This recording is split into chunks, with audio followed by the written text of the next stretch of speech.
We're talking today with George Nobel of Grand Rapids, Michigan. The interviewer is James Smither of the Grand Valley State University Veterans History Project. Okay, George, start us off with some background on yourself, and to begin with, where and when were you born? Okay, thank you, Jim. I was born in Grand Rapids, Michigan, I think Blodgett Hospital, back in September of 1948. My parents had been married just a year, and then I came along. I was named George II after my father, who was just George Noble, no middle name, and it always kind of troubled me going to school. Everybody had a middle initial, but I didn't. I had that little handle thing on the end. But yeah, I was firstborn of the 6 children, George and Janet. And what did your family do for a living when you were a kid? When I was a kid, I remember moving around from apartment to apartment. Dad he was a food broker for a while. Stayhauer was the name I remember, and then in the beginning he was working for Lear after the war down a division, the junior college class, or maybe turned into a junior college, but it was Lear. He was a factory inspector at Lear, and he was working with Rich and Jay selling Neutralite or something, and Mom said, "You got to get a real job, you know, knocking on doors, this Amway stuff's going nowhere. You got to bring home some food money." So he got a job at the factory. He did much better at Lear, but Rich and Jay moved on to be kind of famous too. So yeah, he was with them for a while, and his brother did too. So the Rich and Jay being Rich DeVos and Jay Van Andel, Yes, founders of course, Amway. Amway fame here, and wonderful, philanthropist here in our community and state and the whole country. And my Uncle Bill knew Rich real well. They grew up in that Logan neighborhood together, and my Uncle Bill's still alive. He was a World War II veteran. He's in Florida in a Veterans Hospital. He's 98. Wow. Both my father's older brothers went to the war, and he was younger. And Grandma was left. Her husband left her, moved to Minnesota, started new families. So the boys both went in the war. They were both corpsmen. One was in Asia, the other in Europe. And Dad stayed home and worked and supported his mom and his 2 sisters. So he always worked, and that's how I kind of learned how to work. And growing up here in Grand Rapids was a good life. Okay, all right. And where did you go to high school? Went to 3 different high schools. Grew up, lived out in North Park, so went to Northview. It was Main Oakview on Woodworth, next to Woodworth Farms. The new high school was being built, and then Dad bought a house in the city, which is now Heritage Hill on Morris. We moved in town, and I went to Christian High for the 10th grade, and 11th grade went back to Northview, the new high school, and graduated from Central. Of course. Grand Rapids. So I had quite a variety of moving around high schools and meeting a lot of kids for a year and then moving on. So it really kind of developed an easy way for me to meet people and then move on. And okay. When did you graduate? Graduated in 1966, Okay. Central High, right during the Vietnam War thing, and then shortly after I got that letter to be drafted. So I went to Warren down around Detroit and had my physical and had the shots and next, and I thought, oh man, I'm good to go. I was growing. I wasn't this big then, but I was growing, and Dad and his family were good sized people, and so I knew I was going to go. So I decided I'd shop around and join the Air Force. All right. So when did you get the draft notice? Was that shortly After high school? So I must have been 18. Well, you would have turned 18 in '66, and that's when the notice would show up. My birthday happened to fall just right at school year, September, so I was always kind of younger than all the other kids. I was 17, I think, at graduation, and so I got that letter sometime. But they were would have been in the fall, maybe. It was right shortly after high school. I can't recall. I remember having the graduation party at home, and I was still working at the Holly House in Jefferson across from the old museum. And I got that letter, had to go for my physical, and that was the time I shopped around because I got in pretty early. I joined the service at 18 and got out at 21 or 22. But it was 4 years in a day. Right, okay. Because I guess when we were filling out your paperwork, did you do a delayed enlistment? They gave me a delayed enlistment, which meant I could stay home for 6 months and get my personal stuff in order. This was before the numbers, where they issued numbers for the draft. And I decided to do that because it gave me a little extra time, and I thought Air Force, you know, maybe they'll treat me a little better, maybe better food or better beds, or instead of taking my chance of getting drafted. All the news on TV was bad about Vietnam, so I just thought I'd, you know, go a different way. And I wasn't ready for college or any kind of schooling after high school, so I thought the service would be a nice time for me to maybe travel, see the world kind of thing. Now, did you do the physical right after you got the draft notice, or did you only do that as you were about to actually enter the service later on?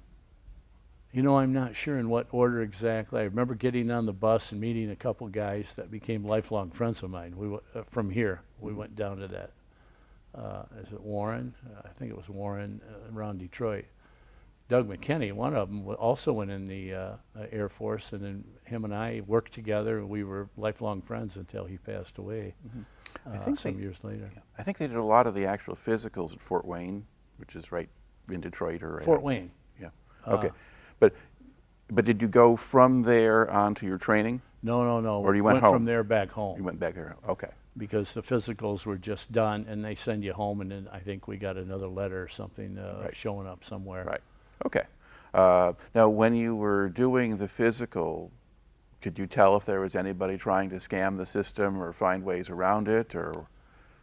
No, I didn't see that. I knew that there was college deferments. I think people were talking about A4 and I'm E4, Yeah. you know. But guys, I learned later, went to college, and they could sometimes get out of going to being drafted. But I didn't see anybody. Some people said, oh, they had a bad foot or bad knees or something, but you know, I didn't see that or notice that when I was there, standing in line in our shorts and T-shirts, waiting to have the next doctor you know, give you a shot or check you out. Okay. So when do you actually start your training then?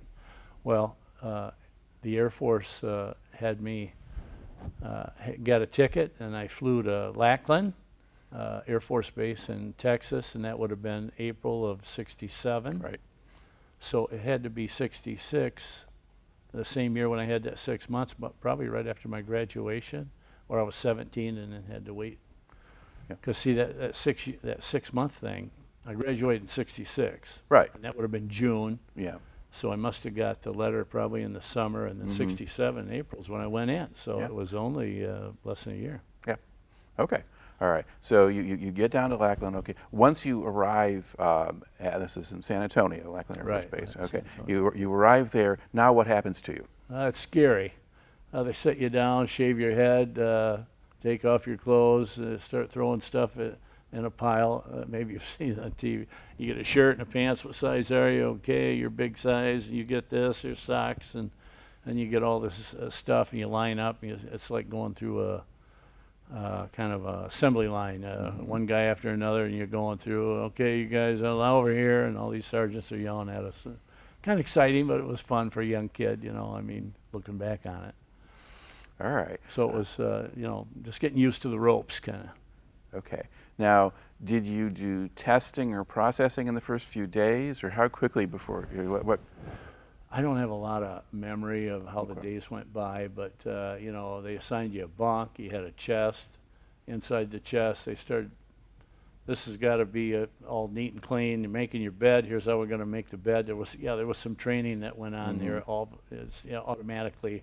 It just happened that way because we were there, and you couldn't go outside and have a cigarette or anything like that, you know. But I just went along with the flow, and you just kind of keep your mouth shut, do what they tell you. And I had that attitude for a while. I did get a little cockier later on, and resisted a little, or I was trying to make jokes, and they didn't like that. So they singled me out later when they found out I was kind of an oddball, you might say. All right. So what does the actual training there consist of? Early in the morning, up, dressed, make your bed, clean the bunk, and then I'm not sure if we ate right away or we had to do PT. We had to go out and run and do some exercise, and then we looked forward to the meals, and then it was a breakfast, and then classroom. I remember being in classroom, learning stuff about you know, name, rank, serial number. That's all you say, and a whole bunch of rules about the what is it, Peace Accord, or what's that, Geneva Geneva Convention Conventions, yeah. thing, classroom stuff. And this was 6 weeks of intense class and then physical and just, you know, a mop till you drop type thing. You know, it was just a lot of work, spit and polish, and then do what we tell you, and then go to bed. Now go to sleep, get up at 5 in the morning, do it all over again, you know. It was just kind of kind of a rush deal. All right. Now, did you have any sense at the time why they were doing that? Well, you know, I was joining the Air Force, and I was going in service, and of course the news was all about Vietnam. So the whole draft thing would have probably for sure go to Vietnam, but the Air Force, I was thinking, well, maybe I'll have a little better chance. 4 years. But why? But did you have a sense of why they were putting you through all of this stuff with the marching Well, around? Well, to take you out of civilian life and train you for a more structured life, military life. And I kind of adapted to it in some ways where I kind of liked it. I liked the structure. I didn't have that at home. You know, my bed would be messy when I got up, and I could drag myself into the kitchen, go to school, and Mom did all the hard stuff around our house, and so it was making us independent. I'm sure there are a lot of guys that came from different backgrounds than I did. I thought I had a normal family life upbringing, but there were other people that I learned later didn't have the same opportunities I had. Going to good schools and maybe going to church on Sunday and having certain beliefs, and just a almost a puritanical life, idealistic life. But I was learning this new military thing, and it was agreeing with me. I was appreciating it because it was healthy, and it was supposed to be beneficial, I think. Okay, but you did get yourself into trouble.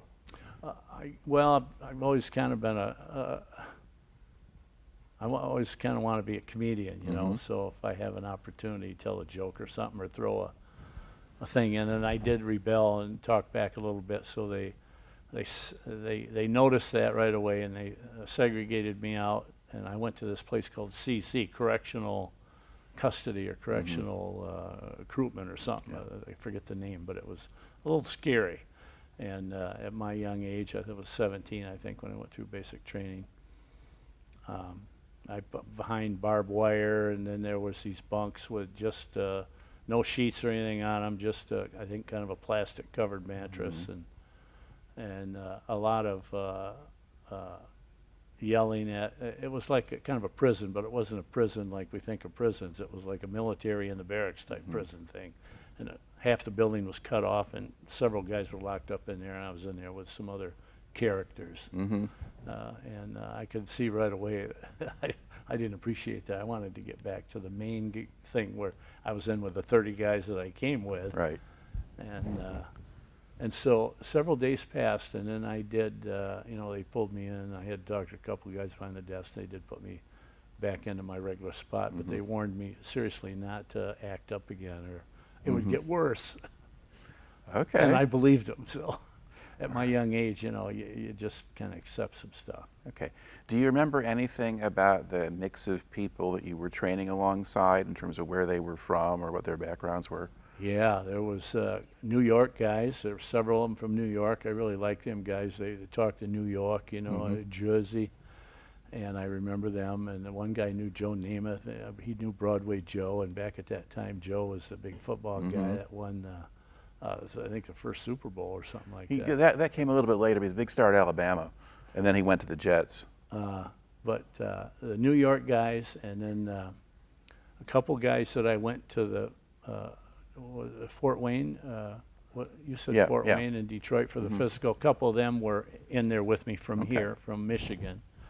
And so those guys were close to me. Doug McKinney was one of them, I remember, and a couple other guys from northern Michigan. So, yeah, we were in that same group, and you just kind of naturally made friends with guys around you. And but the New York bunch of guys were real characters, and they were a lot of fun.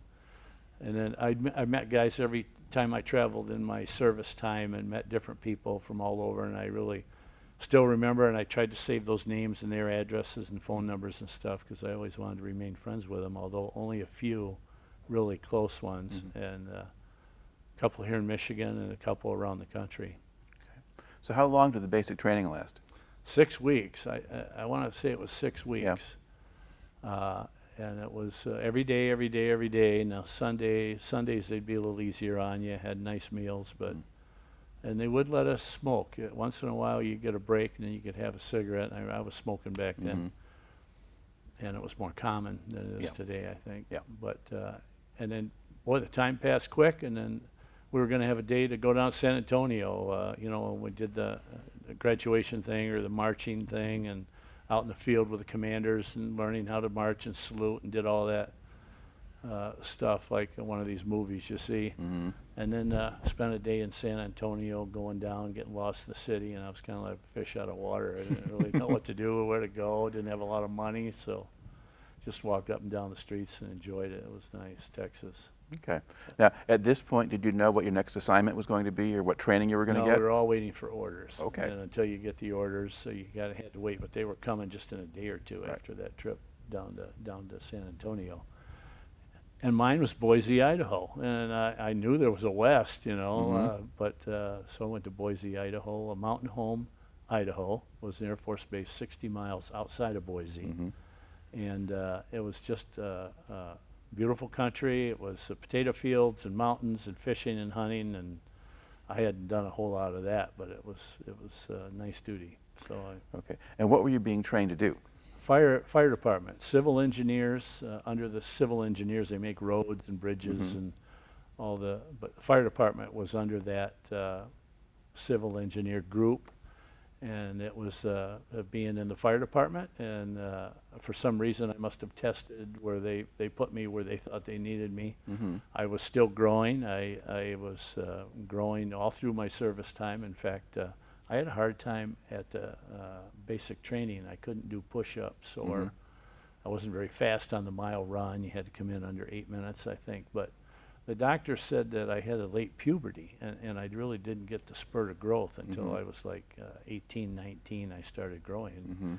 In fact, when I came back years later from Vietnam, my mother met me at the door, and she had to look up. I'd grown like 4 or 5 inches overseas, and that was like the 3rd year I was in. So I wasn't fully developed. I wasn't fully grown when I went. So you would have needed new uniforms at some point. I was a young kid. You should have seen my graduation picture. Looked like I was an 8th grader, you know, but I was graduating high school. But I wasn't fully developed, and my body hadn't. And I guess girls maybe, I've learned, you know, they mature quicker than boys do physically. So I had a late puberty, which maybe it helped me a little bit, but it kept me slowed down. I was behind everybody else. I couldn't keep up and do all the pull-ups. But you still got through. You still I did qualified get for all the physical requirements and stuff. I think they made some concessions for me when the doctors kind of examined me a little bit and found out what was going on. They must have labeled it, and we helped the other guys get along too. You see 2 or 3 of the guys helping the guy run, and we're all going to get over the finish line, and so they kind of help you all get through. Although we did lose a few guys during that time, that was kind of sad. Some of them either physically or something would happen where they had to go. Okay. But we made it through, and I made it through. Yeah, I'm glad I did too. All right. So you get up to Mountain Home, and how long did you wind up staying at Mountain Home? Almost 2 years, Okay. a couple years. And I worked on some potato farms off duty. I was looking for something to do to make a little money, and we went rabbit hunting. Guys, we bought some rifles and went rabbit hunting for a few times. I met guys from, again, a whole different batch of guys from around the country, and several of them had cars. I didn't have the kind of money that I could have a car there, and but they'd, you know, if you had a buddy with a car, you could kind of ride with him to town. We'd go to town. Boise was kind of a sleepy little town then. I think it had like 50,000 people. And it was the capital, Idaho, but Idaho was beautiful, and we traveled around. But I learned the fire department routine, 24 on, 24 off, and then every 2 weeks you have a Kelly day, which is a 3-day break. And that's similar to our civilian fire departments. But on the Air Force, we not only had the structural fire duty like in civilian life, but then we also had the air base, which is the plane and helicopters and rescue, and we had to learn about egress and getting pilots out and how to climb up and how to learn how to do the handles on the plane to release stuff, so to save lives if there's ever crashes. And there are, you know, air accidents on airports or around airports. And you have to be ready to respond and do all that. So we had training, a lot of equipment, and all this training. And all that was done in Idaho. Okay. Now, were there air units, were there squadrons of planes that were based at Mountain Home? Absolutely. The one I remember being most familiar and having the most of was the F-4 Phantom, kind of the newer jet, and that was used overseas during the Vietnam conflict. And so F-4s, and we had some 101s, and I saw my first Blackbird, the SR-71 came in when we were pulling flight line duty. You have to do 2 or 4 hours sitting in a fire truck, kind of in the middle of the airstrip, so that if anything happens, you're just always on duty. And the APs, the police, are driving around in their Jeeps. And so one came in on an emergency landing. It must have been out of California or somewhere. And so the bells and the buzzers ring, and we have radios in the trucks, and we turn our lights on, so the flashing thing is going, and we watch this big SR-71 come in. I saw several U-2s have to land there. U-2s, obviously, they're flying around the world taking pictures. Reconnaissance, they took pictures. And the F-4 was a good camera plane. Took a lot of photographs and pictures of the land, and they used those in Vietnam too. But yeah, it was all just new high-tech air stuff for me, and I was really excited about it. And you know, and I think Kennedy was talking the space thing. The space thing hadn't happened just yet, but I remember, you know, with being Air Force, I felt like I was right in the activity of what's going on with the country. Well, Kennedy had John F. Kennedy, of course, was assassinated in '63. He had died. 60. But the impetus for the space program was there, and then the actual moon landing was in '69. is July '69. And I so was overseas at that time, yeah, but there were astronauts, and the whole news thing was about astronauts, and you know, that was all kind of close to the Air Force, kind of. Okay. But it was exciting. All right. Now, how long was the enlistment period that you signed up for? 4 years. 4 years, okay. 4 years. And so you're spending 2 years at Mountain Home, Idaho. Did you have a thought that you would stay there the whole time, or had they been telling you you're going to get overseas duty or go somewhere else? I remember other guys talking. I saw other guys come back to Idaho that were overseas. And one guy was stationed in England for a number of years, and he was married, and he had off-base housing. They talked about, oh yeah, I had my wife, and we were in England, now I'm here in Idaho.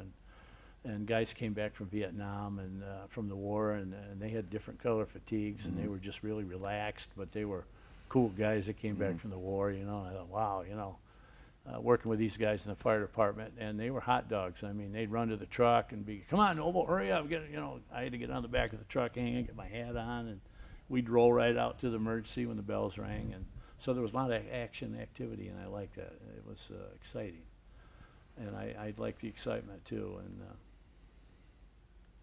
I just remember the guys, and I thought, well, I get to travel. Where would I want to go? You know, where would I go? And so Idaho got kind of boring for me. So I started thinking about requesting maybe to transfer to see if I could go somewhere. And I got a form. I thought about it a while. And I was writing my folks back and forth letters, and I don't think we were calling. It was letters, mail. And so I did put in an application. I'd like to go to England, Germany, and I had another choice, 3 choices. But it says that once you put in for this, we could send you somewhere else, and you got to be willing to go. I said, okay, I'll be willing to go. Even if you go to the war zone. I said, yeah, if I got to go, I got to go. Okay. So you could have stayed at Mountain Home the whole time, as far as you can tell? I think I could have stayed there and just put my whole 4 years, even re-enlisted there. But it was kind of boring, you know. I mean, it got dark at night, people went to sleep, and there wasn't a whole lot of action. Yeah. Okay. Okay, so this is your choice. All right. So at what point then do you get new orders? Just a couple weeks after I filed that thing, they said, oh, you got some mail. There's some mail orders coming down. And I got orders to Vietnam. Whoa. Okay. It was kind of an eye-opener. Now, what did they... What happened to that England and Germany thing? I was hoping you'd need firemen over there, too. But yeah. Okay. So now what did they do to get you ready to go to Vietnam? Well, they didn't do a whole lot. I got these papers, and so I had a date when I was going to rotate out of there. I chose to go home, take a little vacation, and have a leave, because you get that leave. And so I was, going to be shipped over. And they said Tan Son Nhut Air Base, Vietnam. Well, it's right in Saigon, the big city. So I'm sure from there they'll probably find a place for me. But you know, it started sinking in, and I was probably well, I was still 19. I went over at 19, so I was still kind of a teenager. You know, wasn't fully developed yet either, but I was going to go to the war, and so I kept that to myself for a while. I didn't tell mom or dad, but in one of the letters I said, "Oh, I think I got orders. I might be going to Vietnam." But then you went home. Yeah. By the time you went home, you knew you were going to Vietnam. Yeah, when I went home, I think I had a 30-day leave. I took a month, 30 days to go home, and a lot of strange stuff happened there. My friend, high school friend, took me to a party, and I wore my uniform. That was probably a mistake, and it was out on Fuller Avenue. I stepped down. We arrived there. He drove. He had a new Chevy Chevelle, a big black hot rod car. We were always kind of car guys.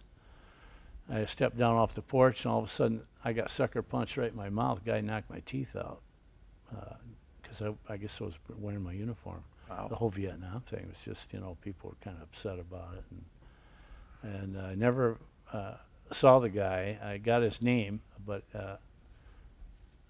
my glasses got knocked off. I fell down in the grass. One of the teeth were gone. The other one was kind of broke, and I was bleeding real bad. So I was just stunned, and nobody really noticed. A couple of people looked, and nobody really said anything. My friend Roger, I didn't know where he was. It was one of these nice parties you go to and think you're going to have a good time, and all of a sudden, you know, somebody sucker punched me, knocked my teeth out. So I just found my glasses and decided to leave and walk home. I walked home from Plainfield and Fuller all the way down to Heritage Hill and went home. And I had to go see the dentist after that. My folks so I had a couple of weeks of recovery and a lot of dental appointments and stuff. And I've been the dentist's best friend after that. Yeah. So that kind of really kind of gave me a bummer. You know, it was a shocker. And At that point, you might as well go to Vietnam. well, I was going anyway. Yeah. But I had to get my teeth ready because, you know, you get hit in the face for no reason, you know, just the military thing.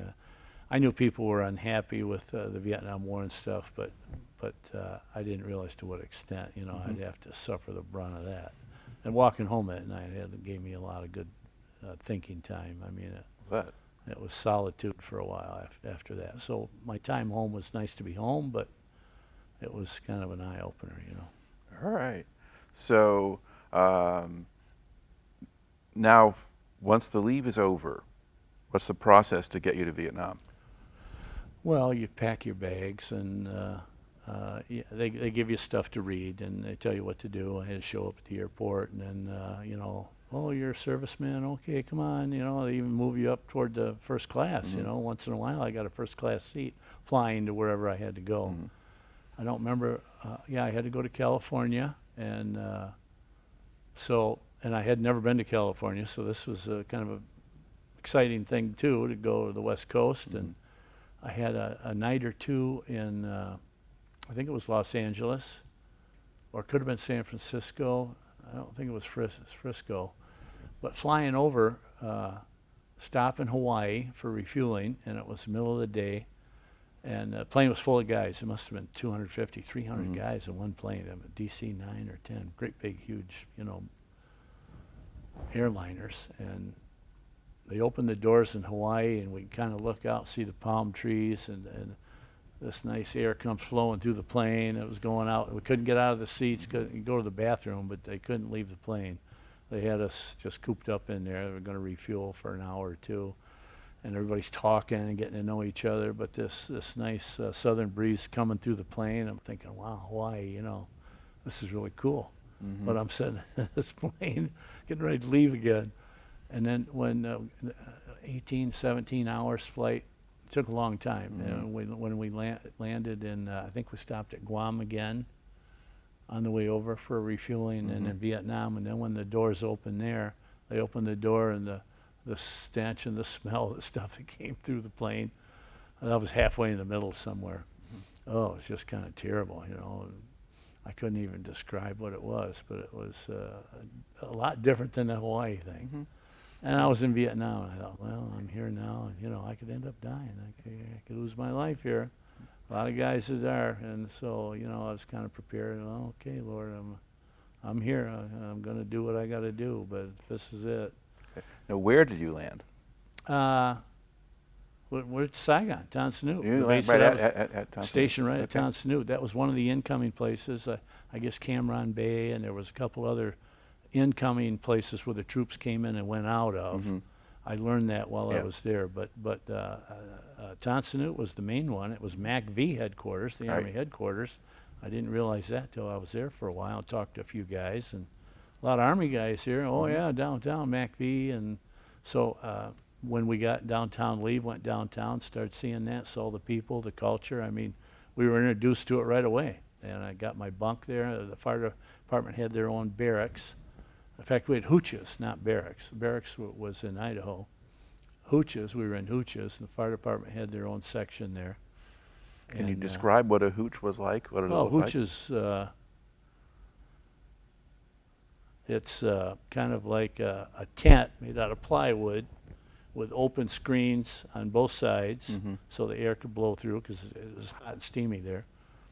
And we had a mama-san on each end. They had a little bunk and a little room. Mama-sans were civilian ladies that Mhm. worked for us airmen, and we'd pay them something every week, or it was a weekly, I think, pay. And so they came in from the city, and I assume they got checked out, you know, but you Mhm. never know. There's a lot of civilian Vietnamese working on the base, and Right. ended up, some of them they were pacing off, you know, from one plane to the Mhm. ammo dump and stuff, writing it down, giving it to the VC later. So then at night we'd have some mortar attacks, Mhm. and stuff would blow up at night while we were sleeping. In fact, a couple guys got hit while they were sleeping in their bunks and died at night just on mortar attacks. That was mostly during Tet. That didn't happen all the time, but when they were having their holidays, that's when they kind of overreacted. And there was a Tet in, I think, 68 or 69 was kind of the bad one. Well, the really big Tet offensive was in 68. 68? But Tet 69, and that still would have been Some of the early year. some of the sappers got into Saigon and Yeah. around the presidential palace. Yeah, that was 68. That was the really bad one. But there was a second. There was a later Tet offensive in 69. I remember that in the Armed Forces paper, the newspapers we'd see, the little news thing. Mhm. And then radio, we had the radio, that movie that Robin Williams Yeah, did. Good Morning, Good Vietnam. Morning Vietnam, you know, I kind of watched that. And there's a lot of stuff in there that's really accurate, and then Mhm. there's a little bit of fantasy, I Yeah. guess. But that was pretty close to kind of how it was. Down at the bars where the GIs would hang out, and I got to do some of that too. And the ladies, beautiful people over there. They were nice, gentle people, but man, it was war, you know. Okay, all right. I was going to back up here. So you first arrived. Did you land during the day or at night? It was during the day. Okay. I right. don't know how they had that planned, but it's such a long Yeah, flight. yeah, I mean, it varies. I mean, some guys landed at night, some during the day, and so forth. But When it does you're kind of when check you're in. 19, 20, you can kind of stay up all night anyway if you're on the plane, or you cat nap. And When you got off the plane, what did they do with you? well, we had line up and all funneled through the airport buildings there, kind of waiting in line. Had to have your orders, and the bags would all be dumped. You know, they get on a cart and they go over to the baggage thing, but we all had to wait in line, get checked in, and the guys are there, you know, with your name and okay, you go here. So you go through this little funneling thing, and I kind of don't remember all that detail, but So you got sent to the end fire up department. going to your place, yeah, and then pick out a bed. You go, either they tell you here's an empty one, or you can Mhm. pick one of these two. And so I ended up with a bed in the hooch, and meet a few guys around me there, and then report tomorrow or the next day at 8 o'clock, 8 to 8. It's 24 hours on, right. 24 off. So what did you have kind of a routine of when you were on duty? Well, What I did knew you what do? it was like in Idaho, Mhm. stateside. Yeah. And so now we're over in Saigon, and it's a whole different ball game. The base, we still had an Air Force base. It was a big base, but there were some, off-limit places, and then the barbed wire, and then we had the RVN, which are the South Vietnamese troops. Mhm. They have a green kind of khakis like ours, but they're a little different color, and they wear Mhm. different stuff and emblems on them. and they don't speak much English, but you know, we kind of learned to speak a little Vietnamese TT, you know, start picking it up from the other guys talking. Oh, okay, number 10, number 1, number 1 GI, you number 10, you know, all this kind of stuff. And number Mama 1 san, being the Papa good san. GI. Yeah, And pig Vietnamese, pig Latin, Yeah, you're just yeah. learning the language and meeting the people. We had some nice ladies there taking care of us. Every day they do our laundry, wash our laundry, fold it all up, put it on the bed, make the bed. This was great, you know, shoes all polished, the boots, you could leave them there, and she'd pick them up, take care of you, and maybe put a little candy on the pillow kind of thing, you know, and got little tips, and we all, oh, you got to pay her so much every week. Okay, payday, she gets paid. You know, you just learn from the group, you know, the Right. guys, we all train each other. We're all kind of there together as a team. And then the fire department thing, we were a team too. I'm sure it was the same in the police department or in other groups, but we had to take care of each other because when there was action, we had to kind of be there for each other too. And, you know, you got to save your brother. You know, if the fire's getting kind of hot, you got to go in after him or bring him out. And so Okay. it was a real tight-knit group. All right. So when you're on duty on a given 24-hour shift or whatever, what are the normal duties and activities during that time? It was much more relaxed than Idaho, than the state side. That was more structured. We had to, you know, wash the truck, polish the truck, fold the hose, roll the hose, fill the hose. Now go do some firefight training, fire pits. Okay. But in the war, it was more, okay, the truck's all loaded, ready to go. We can go inside, have coffee. Let's have a little meeting. You know, this was more just from one emergency to the next. But we were just going to be a little more relaxed and get ready to go Okay. when something happens.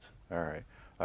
And so how common was it to have something happen? It was pretty common. I mean, we'd hear stuff outside, away from us. I remember at night laying in the bunk and hearing boom, boom, boom, boom, boom, boom, boom, boom, boom. What's all that? Oh, it must be bombing, B-52s or something, you know. And we had B-52s coming in and out of there, although they were at other bases primarily. But the big one, we had the Freedom Birds in and out, the ones we flew in on. And then there was C-130s, and Air Force One had come in one time. And there were other bigger planes that generals and stuff would fly around on, helicopters. So we saw pretty much everything coming through Saigon, Tan Son Nhut. It was the main air base for not just the Air Force there, but for MACV, the Army. And I recall friends of mine from here that went in the service one day getting off, because we'd watch the guys, new guys coming in and the old guys leaving too. We'd have to always be on the flight line, or there was patrolling trucks like with the police and fire department. Meeting a friend from back home, I was his best man when he got married. Ron Pellerito got off the plane. He was in the Navy, and Ron Pellerito, I was just going by, and he saw me. He was marching by in his line. George, what are you doing here? Ron, oh, you're here. Well, I ran into a guy from Grand Rapids, Vietnam. That was so cool. Old friends growing up, you know. So, and I saw a few other guys that I knew from back home. So it was a busy action place. But I always tried to look at the fun stuff and the good time. But there was some difficult times too. It wasn't all fun. But How common was it to get mortared or otherwise attacked at night? well, it seemed not to happen at first right away when I first got there. I don't know why. Maybe it was the season of the year. But then when stuff started happening, we were always aware, you know, had to be aware. And then it went down when we were going downtown on leave or to go down at night to drink or to roam around, stuff had happened down there too. And we'd hear it down the street, or something, a fight might erupt or something at a bar or in a restaurant. But I liked going to the Army restaurant in the big building downtown. I forget what we called it. You could buy the steak dinner for $5. You got the potato and the bread and the steak. And this was the Army place, I think. It was downtown Saigon. So that was one of the main places we liked to go to. And then we'd have the money. The money exchange was kind of an important thing. You'd get MPC, which was like monopoly money from paychecks, and we had cards for ration, cards. You could buy alcohol, you could buy cigarettes, and use the ration card at the PX. And that was kind of fun because, and then if you had the national money, piasters, you had the coins and their money.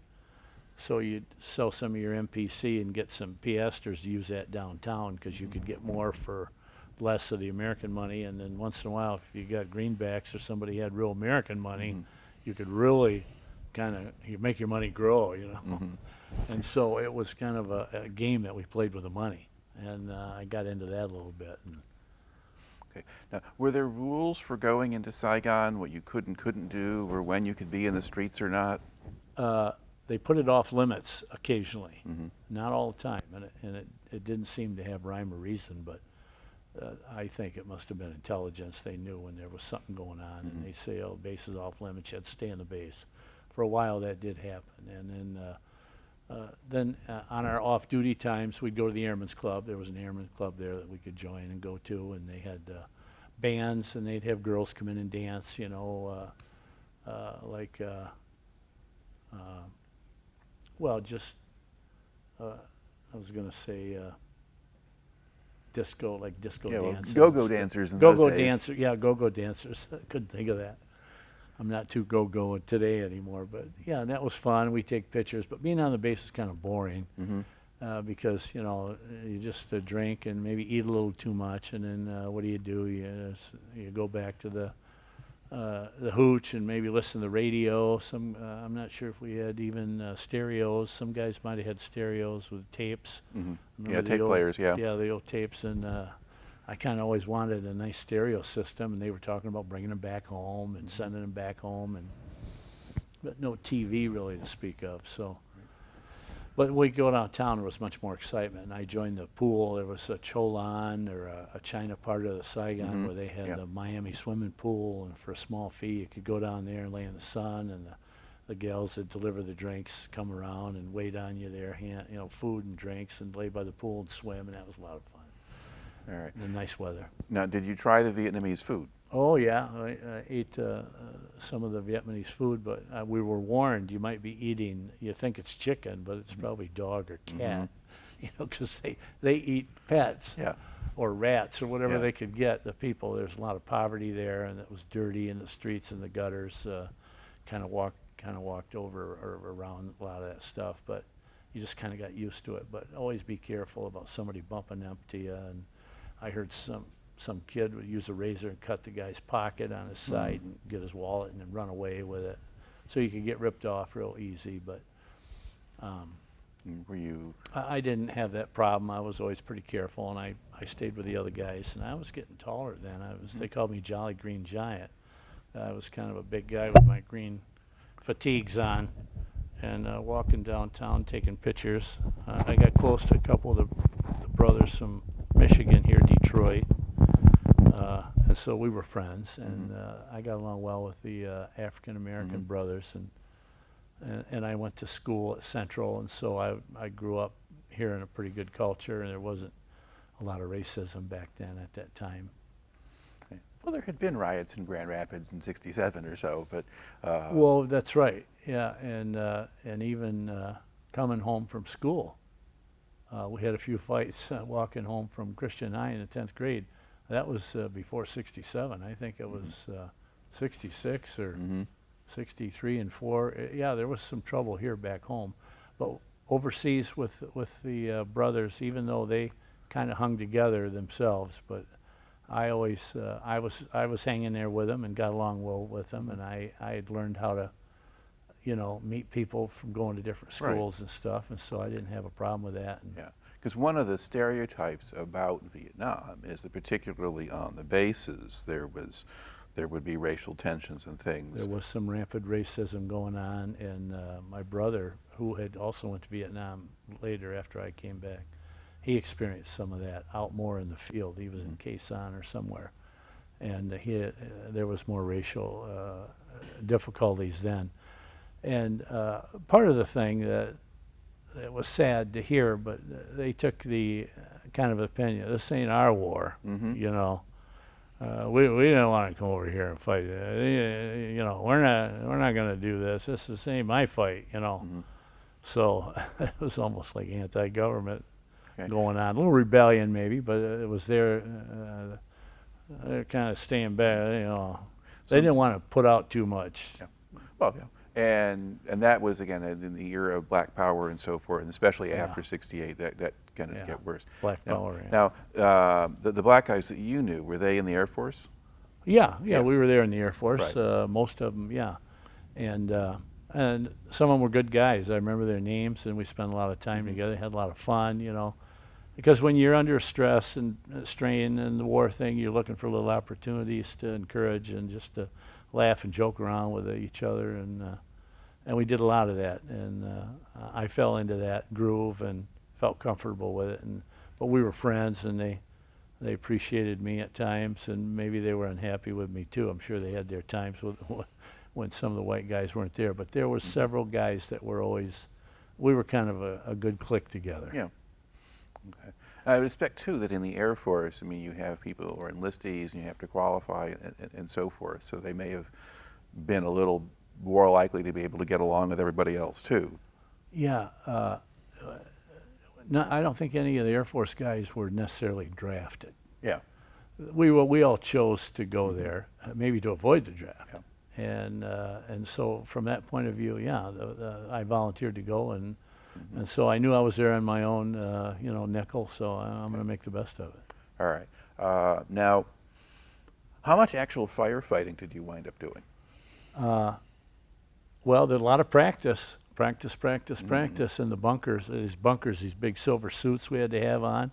They're heavy and they're hot, and then you hold this hose that's got a lot of pressure, and the foam and the water's coming out. So I had a lot of practice, but the actual stuff was just very little, not that much. And because we were in Saigon, I realized we're surrounded by the RVN, the South Vietnamese troops, and then there's the Marines around there, and an Army. Maybe the Marines are on the perimeter, and the Army's there, and then so we're in layers. The Air Force is inside the layers of the air base, and so we have a lot of protection around us. But the stuff could still fly in, like mortar attacks or something like that, and that was kind of rare. Just I remember coming back from town. I was drinking with the guys, and I fell asleep in the bunk. And next morning, Nobel, where were you? How come you weren't in the? We had to run to this. The bunker? Yeah, the bunkers. Yeah. So I was sleeping. I was in the top bunk sleeping. I never woke up, so I slept through some rocket attacks. Nobody shook me and woke me up, so I didn't get blown up. But I missed some of it when I was just, you know, sleeping it off, and they all went in the bunker, and I missed all that. Okay. But you did on occasion go to the bunker yourself. Well, yeah, I'd have to get up and go too, but it was kind of rare. Maybe in the whole year I was there, maybe 5-6 times. Once every month, every couple months. This base had been there for quite a while when I got there, and it was there after I left. So, you know, but I remember one guy coming home at night drunk. It was one of the black guys, and he died in his bunk. He vomited during the night. He died in his own vomit in his bunk. I never forget that. And he was in our hooch. So that was kind of sad. So that's a reminder for everybody that, you know, we got to pay attention to what we're doing here. I mean, it's just not a party thing. Right. Now, was there a lot of prostitution and stuff going on? And Downtown, yeah, it was quite common. The guys and all the bars had girls, and there were a lot of beautiful girls, and they'd want to buy them tea.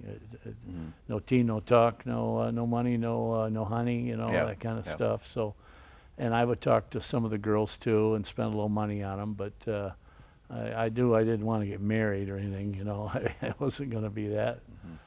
But yeah, there was, and then there was a shot line, chow line, pay line, and the guys that, you know, kind of frequented the girls end up in the shot line, so you had to be careful about. The shot line being getting your antibiotics for getting shot for VD. Catching VD or anything like that, syphilis, or you know, they kind of showed us movies on all this stuff too. It was scary. So I wasn't a real aggressive guy, but I met some nice girls, and I'd go down and see the same ones, pretty ones. I got pictures in my book with the old MPC and pictures of the girls, a picture of me. I was real young back then. But yeah, there was girls, and then there was the drugs too, the marijuana and the opium dens. And once in a while, I went in and tried that with a couple of the guys, and just finding your way back, you know, to get a ride back to the base. Take me to the base, you know. You get these little do buggy deals where the guy's carrying, it's like a wheelbarrow backwards, and you hop in one of these. I forget what they call them, Bommy Bomb. Bommy Bomb was the Vietnamese beer, but these little carts that drive around in. You go downtown, you hire them for a couple bucks, you know, and they drive you all over, and it's kind of fun riding around. Everybody's on motorbikes, little cabs, and so it was big city. It was fun, exciting. It all went so quick, and then, you know, it was over. Okay. Now you mentioned Air Force One coming in. Air Force One, Nixon arrived, and I was assigned to the truck. I was a driver. We had a crew chief driver and two linemen, usually on the back of a P2 or one of the bigger trucks that carries a lot of water and foam. So he had high security, Air Force One, and that's when they closed the base. Nobody could come on or off or move, and high security. All the MPs, APs, and police authorities, fire guys. We saw him get off the plane, got into a car. I think he went to MACV headquarters and met with Westmoreland or the generals that were on duty there at the time. Yeah, Nixon, and then it was 4 hours, quite a long time to sit there without going to the bathroom. We probably did have waters and could get something to drink, but you had to kind of stay right there on duty and be on alert until he took off and left, flew back. And then, interestingly enough, on my orders when I left, I went to Florida, Homestead Air Force Base, which was Nixon's close base down by his White House. He lived next to B.B. Rebozo down south of Miami, so I went to that Air Force Base, and I was assigned to the Presidential Support Team, they called it, for the fire department. It was Nixon's fire department, where Air Force One would bring him to his Florida home, Key West, and that base got hit by a hurricane later and became a NASCAR track. But I was on that Presidential Support Team when I rotated. Key West is way down on the Florida Keys. Well, he lived in the Keys somewhere. Yeah. I never saw where. But I remember, yeah, 'cause I can remember, I'm old enough to remember Nixon says, like, yeah, there was, and B.B. Rebozo was B.B. was his buddy. neighbor, kind of a mafia guy. Well, he had invented the aerosol spray, I think. That was, so he had invented the what? The aerosol spray can. Oh. Yeah, Okay, B.B. Rebozo. That was his claim to fame. So he had the mafia He sounding was a name, neighbor, and but that base, Homestead, was the southernmost South Miami base. And then when I rotated there, I was going to go to college, and my plans all changed. I had a car accident, you know. Things changed in life, but coming back from the war, you know, 2021, I got through that, you know. You kind of feel like you're top of the world and you can do anything. But Florida was a lot of fun. Bought a motorcycle and did a lot of traveling around southern Florida, and had a car accident and then a motorcycle accident, which kind of slowed me down a little bit. I was in the hospital. My mother came down. She came to Florida to see me, and she was kind of nervous about it. And I said, well, I was going to go to college to stay here in Florida, maybe get out of the service. She said, no, I think you better come home, son. I'd really like you to come home. She could see that that fast lane I was doing in Florida wasn't going to work. So, and she was right, probably. So I did decide to come home, which I'm glad I did, from Florida. Now, to think back to the time that you spent in Vietnam, are there other particular memories or experiences that stand out for you? Well, it's all kind of a blur, because there was a lot of movement, a lot of activity, and it was all, you know, one right after another. Didn't have too many exciting things happen bad. There was a helicopter that came in, crashed on the flight line one day, and we responded, but I was just in the truck. And the other guys would go and get some of the people out if they were okay, and I think they landed, and nobody died in that one. There was some stuff that happened off base, and not all the trucks could go. It had to be the four-wheel drive or the tankers to bring the water. some of the trucks couldn't get out into off the pavement type thing. Yeah. And so mostly we were just on the flight line, but there was a lot of air traffic in and out every day and during the night, which successfully went very well for us. I mean, our technology and the planes and stuff, the pilots, it's just amazing how much stuff happened that didn't happen. With all the activity, there was not a lot of bad crashes or anything. I'd see stuff in the news on another base, Pleiku or Cameron Bay or some of the other Benoit or Ben Tui, and I remember some of the names.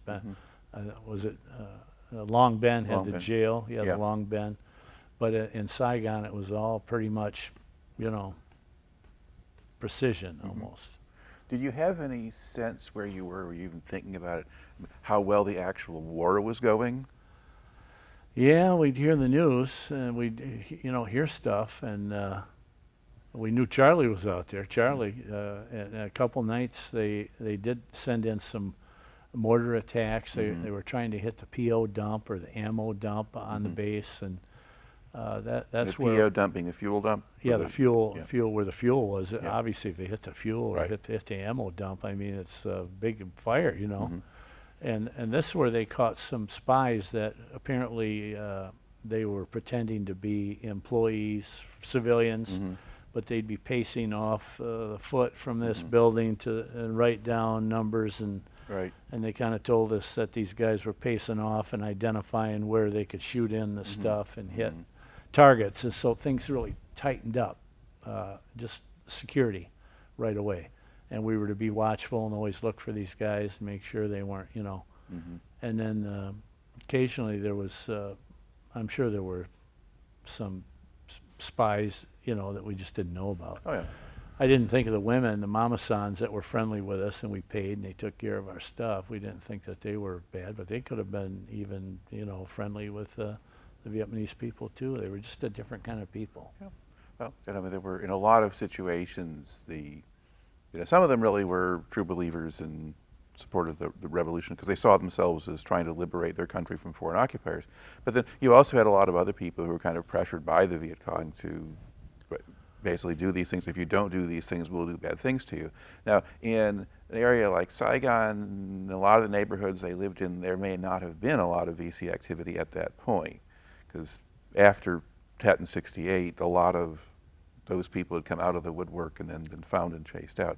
So if life was relatively secure and you were better off with the government and the Americans, then you were probably fine. Yeah. But I suppose you never really could know, and there always I think were we kind of some. won them over with our capitalism, you know, blue jeans and Coke and all the good stuff, the money, the money stuff, because it was big city life around Saigon. And I was just thinking while you were talking that it seemed like there was these Vietnamese were just showing up at places where they didn't know how they got there, you know, and then I heard about the Ho Chi Minh Trail, and you know, they were tunneling like down underneath or going through the jungles and just kind of coming through like jungle fighters, and all of a sudden these guys had come out of nowhere, you know, and I think the lesson was in their own country they were kind of beating us really at the war, because they were like America fighting the British, and we'd shoot behind the trees and the rocks. They were doing behind the trees and the rocks to us, and we were the invader kind of in their land. So yeah, the Ho Chi Minh Trail and all this stuff going on, and wow, you know, how come we didn't figure that out? Yeah, well, those questions are still getting discussed. In the end, we don't come out looking so good. Yeah, but for you, I suppose for you, you would have been focused really on your own world. You know, if you're 24 hours on, if there's a lot of stuff happening, then you're out there and you've got to be paying attention and vigilant. And then 24 hours off, you crash or you go into town and relax a little, and then you just do it again. Well, I remember I had enough time when I first got there. I took a Taekwondo class. Guys were teaching judo, and Taekwondo was the Korean ROC, Republic of Korean troops, and we were reminded these are the toughest guys. The ROC guys are the bad dudes. You know, don't mess with them. They're the baddest guys. And they were teaching Americans who'd come out to class, you know, wear kind of loose-fitting clothes, how to kick and how to hit, and so I was doing this for a couple months, and I felt pretty good. I could kick my leg up and hit somebody in the face, and I knew how to kill somebody if I hit them right here in the apple. And with this part of the heel, I could hit them in the nose and drive that nose up into the brain. So if you got in a little hand-to-hand combat, you know, I kind of learned how to handle myself, and I was young and still kind of growing.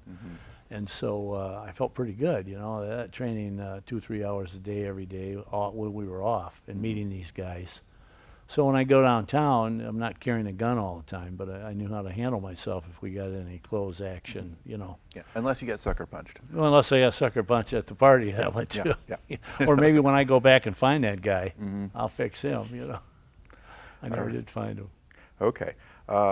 So when do you actually leave the Air Force?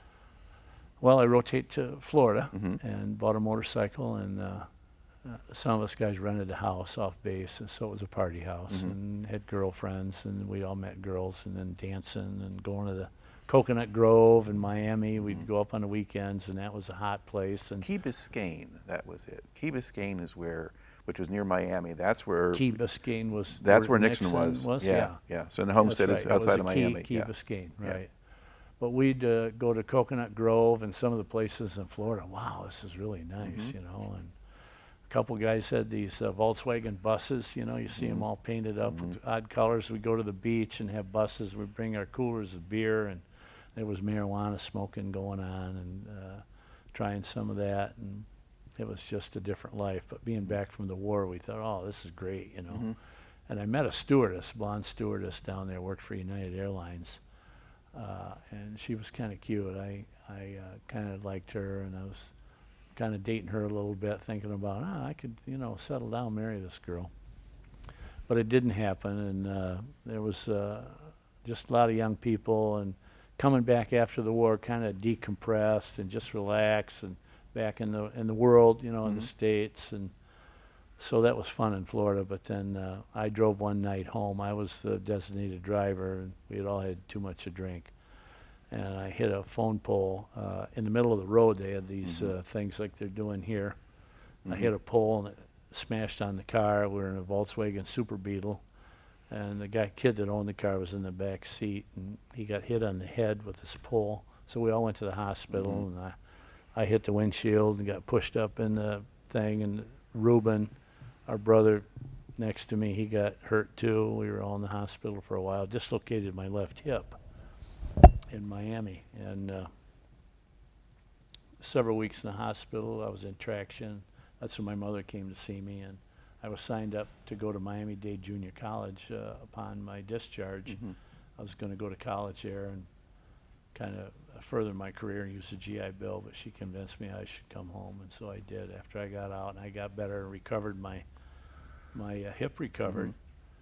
Later on in my life, at 55, it started bothering me again, so I had to have a hip surgery because of that dislocated hip. But I did come back to Michigan and got a job back at the company that I left. They hired me back, gave me a job, and I worked there for a while. And went to school here and went to junior college and in Grand Valley College.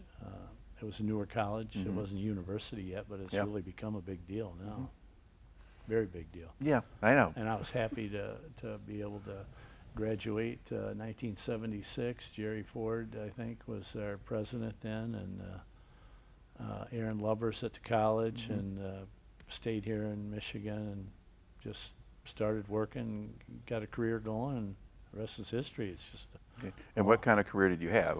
Well, I thought I'd want to go to law school, so I took political science and legal studies and stuff, and it just didn't pan out that way. And so I was working in the courts. The city was hiring veterans at the time. I could get a job, $2.50 an hour, working in the court. I was placed in the court as a bailiff, and met a couple other bailiffs there. So I did that for a couple of years, going to college, and full-time in the summer. So it was pretty good. I listening to trials and lawyers and working with the judges and the clerks there, and did this legal thing. And then some lawyers that I met after I graduated helped me start a business, and I could have an office in their office, and I'd go out and ask questions and deliver paperwork for them, and I started serving papers and doing investigations, and I ended up having an investigative business, and I'm still there doing it now, 40 years later.